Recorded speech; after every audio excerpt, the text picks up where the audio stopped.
अमन ने प्राची को घूर कर कहा तो रूबल चौधरी अमन के पास आकर उसके कंधे पर हाथ रखकर बोले, अमन, अगर हमें ही इसे पैसे देने होते तो हम इसका पर्दाफाश करने नहीं आते। हमें कोई शौक नहीं है तुम्हारी हेल्प करने का, लेकिन वो तो प्राची चाहती थी कि हम इस इंसान का पर्दाफाश करें ताकि ये इंसान आगे जाकर किसी और को बेवकूफ ना बना पाए। इसीलिए हमने इसके कहने पर ये सब किया। उसके बावजूद भी तुम हम पर शक कर रहे हो। बेकार में हमने तुम्हारी हेल्प करी। हाँ, चलो प्राची यहाँ से।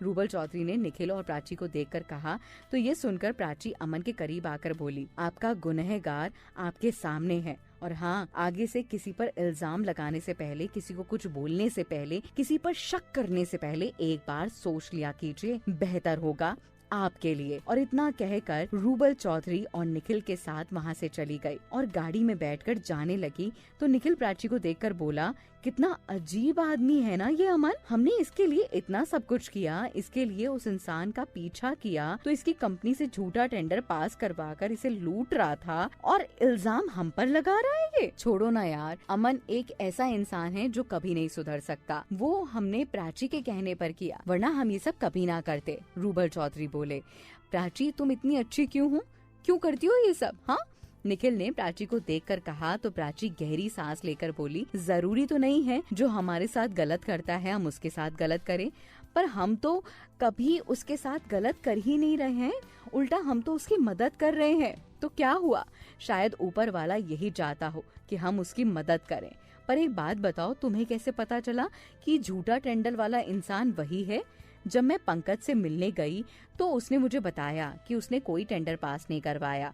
तब मुझे थोड़ा सा शक तो जरूर हो गया था, पर मैं इस बात की तह तक जाना चाहती थी और अगर मैं इन सब में पड़ती तो युग मुझे डांटता। इसीलिए मैंने उससे ये बात छिपाई और चुपके से जाकर पूजा के साथ ये सारा प्लान बनाया। पूजा ने दिव्यांशी को कहकर रूपल से आयशा पर नजर रखवाई। तब जाकर हमें पता चला कि ये सब आयशा का करा धरा है। तुमने बताया क्यों नहीं अमन को ये सब?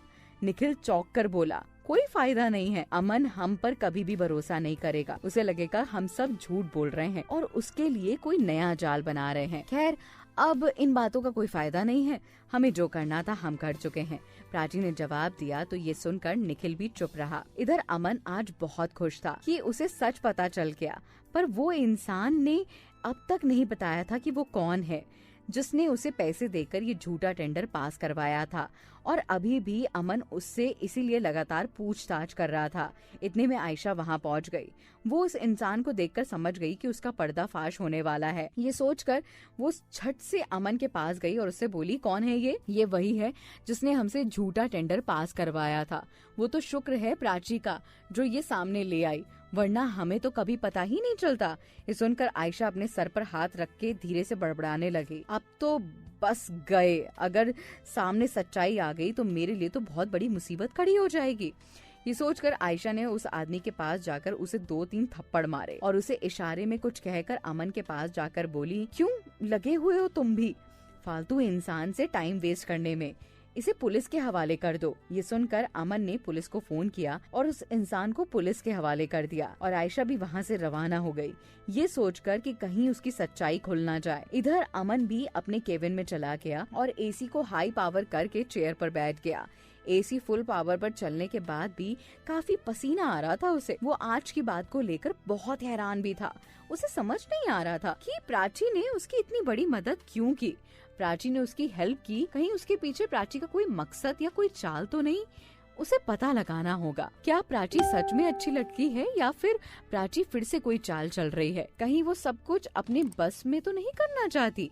अमन ये सब सोच ही रहा था। अब उसे लग रहा था कि प्राची कोई चाल चल रही हो अमन को अपने बस में करने के लिए, लेकिन क्या ये सच था? नहीं।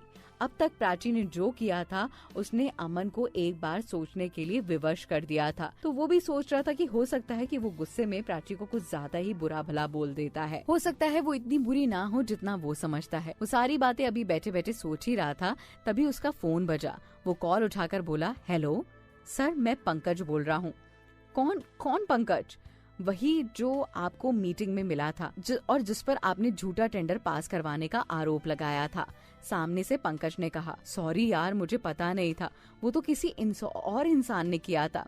हाँ सर, मुझे पता है। ये सुनकर अमन चौंक कर बोला, पर ये सब तुम्हें कैसे पता?